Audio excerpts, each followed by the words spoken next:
नमस्ते बच्चों, मैं नीता शर्मा, हिंदी अध्यापिका।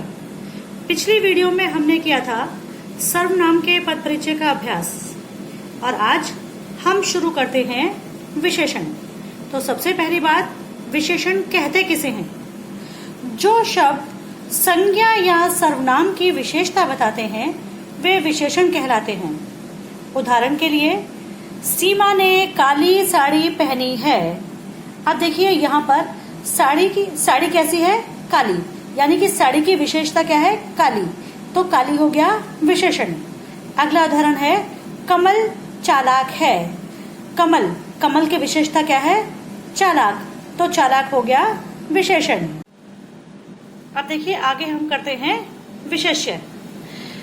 विशेषण शब्द जिन शब्दों की विशेषता बताते हैं उन्हें विशेष्य कहते हैं।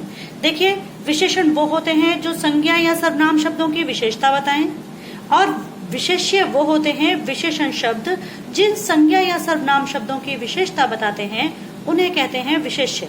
उदाहरण है, सुधीर मोटा है। अब देखिए, सुधीर है संज्ञा, सुधीर की विशेषता क्या है? कि वो मोटा है, मोटा हो गया विशेषण।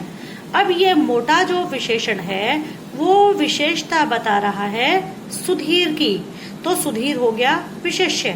अगला उदाहरण, मैंने सफेद कुत्ता पाला है। कुत्ते की विशेषता क्या है? सफेद।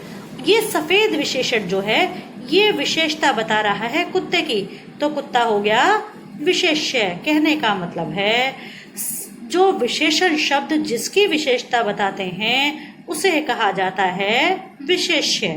अब आगे हम करते हैं प्रविशेषण। प्रविशेषण वे विशेषण शब्द जो विशेषणों की विशेषता बताते हैं, यानी कि प्रविशेषण वो होते हैं जो विशेषण की भी विशेषता बताएं। उदाहरण के लिए, वह बहुत बेईमान है। वह है सर्वनाम, और यहाँ पर जो सर्वनाम की जो विशेषता है, जो विशेषण है, वो है बेईमान। अब बेईमान से यानी कि विशेषण से ठीक पहले लगा बहुत। आप देखोगे यहाँ पर जो बहुत शब्द है वो बेईमानी के गुण को और ज्यादा बढ़ा रहा है, तो यहाँ पर ये हो गया बहुत प्रविशेषण, यानी कि जो शब्द विशेषण के साथ लगकर विशेषण की भी विशेषता को बढ़ाते हैं उसे कहा जाता है प्रविशेषण। अगला उदाहरण, सीता अत्यधिक सुंदर है। सीता की विशेषता क्या है? सुंदर से ठीक पहले लगा अत्यधिक, यानी कि ये शब्द जो है वो सीता की सुंदरता को और ज्यादा बढ़ा रहा है, तो अत्यधिक हो गया प्रविशेषण।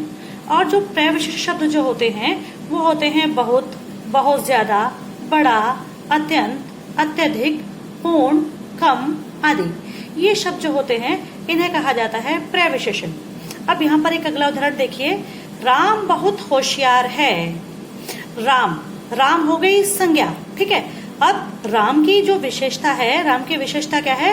कि वो होशियार है, होशियार हो गया विशेषण। अब यहाँ पर आप देखोगे होशियार हो गया विशेषण, और विशेषण विशेषता बता रहा है राम की, तो राम हो गया विशेष्य। देखिए, इसे संज्ञा भी कहा जाएगा, इसे विशेष्य भी कहा जाएगा। और होशियार से ठीक पहले लगा हुआ है बहुत। ये बहुत शब्द जो है राम की होशियारी को, राम के गुण को और अधिक बढ़ा रहा है, तो बहुत हो गया प्रविशेषण, यानी कि राम विशेष्य, होशियार विशेषण और बहुत प्रविशेषण। अब हम करते हैं विशेषण के भेद। विशेषण के 4 भेद होते हैं। नंबर 1 गुणवाचक विशेषण, नंबर 2 परिमाणवाचक विशेषण, नंबर 3 संख्यावाचक विशेषण, नंबर 4 सार्वनामिक विशेषण। तो सबसे पहले हम बात करते हैं गुणवाचक विशेषण की। गुणवाचक विशेषण वे विशेषण जो अपने विशेष्य के गुणों की विशेषता का बोध कराते हैं, यानी कि गुणों से यहाँ पर तात्पर्य है किसी वस्तु या व्यक्ति के गुण, रूप, रंग, आकार, स्वभाव, अवस्था, दशा आदि का वर्णन कर। अब देखिए गुणवाचक विशेषण की पहचान। गुणवाचक विशेषण के लिए हम प्रश्न करते हैं कैसा, कैसी या कैसे, तीनों में से कोई एक। और ये प्रश्न हमेशा करते हैं हम संज्ञा या सर्वनाम के साथ। एग्जाम्पल देखिए, उदाहरण देखिए यहाँ पर, मैंने मीठे संतरे खाए। यहाँ पर मैंने है सर्वनाम और संतरे है संज्ञा। अब यहाँ पर आप प्रश्न करके देखिए, मैंने, कैसा मैंने, जवाब नहीं मिला, कैसी मैंने, जवाब नहीं मिला। अब यहाँ पर देखिए, अब आइए संज्ञा पर, संतरे। आपने प्रश्न किया कैसे संतरे, तो आपको जवाब मिला मीठे। कहने का मतलब है सबसे पहले आप ढूंढो संज्ञा या सर्वनाम। अब आपको ये देखना होगा कि जवाब आपको किससे मिल रहा है, ठीक है। तो आपने यहाँ प्रश्न किया, सबसे पहले आपने ढूंढी संज्ञा, संज्ञा हो गया संतरे। आपने प्रश्न किया कैसे संतरे, आपको जवाब मिला मीठे। तो मीठे हो गया गुणवाचक विशेषण। कहने का मतलब है संज्ञा या सर्वनाम से कैसे प्रश्न करने पर जो हमें जवाब मिलता है वो होता है गुणवाचक विशेषण। अगला उदाहरण देखिए, छोटा बच्चा गिर गया। अब यहाँ पर बच्चा है संज्ञा। आपने संज्ञा से प्रश्न किया कैसा बच्चा, आपको जवाब मिला छोटा। तो कैसा प्रश्न करने पर जो आपको जवाब मिलेगा वो होगा गुणवाचक विशेषण। तो आप सबसे पहले आप संज्ञा सर्वनाम ढूंढिए, आप उससे प्रश्न कीजिए कैसा, कैसी या कैसे, और जो आपको जवाब मिलेगा वो होगा आपके लिए गुणवाचक विशेषण। अगला उदाहरण, अजय दुकान से गरम पूरियां लाया। अब देखिए पूरियां हैं यहाँ पर संज्ञा, आपने संज्ञा ढूंढी। संज्ञा से आपने प्रश्न किया कैसी पूरियां, आपको जवाब मिला गर्म। तो गर्म हो गया गुणवाचक विशेषण। अगला उदाहरण, तमिल बहुत प्राचीन भाषा है।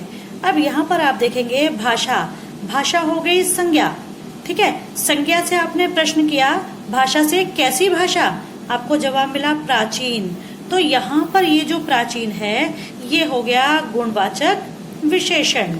अगला उदाहरण है, उसके पास रंग बिरंगी पतंगे हैं। पतंगे, पतंगे हैं यहाँ पर ये संज्ञा। अब आपने संज्ञा से यहाँ पर जो है प्रश्न किया कैसी पतंगे, आपको जवाब मिला रंग बिरंगी। तो ये जो रंग बिरंगी है ये हो गया गुणवाचक विशेषण। देखिए बेटा, पिछला आपने पद परिचय किया है उसमें आपको संज्ञा और सर्वनाम छांटना बता रखा है। तो सबसे पहले संज्ञा सर्वनाम ढूंढो, संज्ञा सर्वनाम से प्रश्न करो कैसा, कैसी, कैसे, और जो आपको जवाब मिलेगा वो होगा आपका गुणवाचक विशेषण।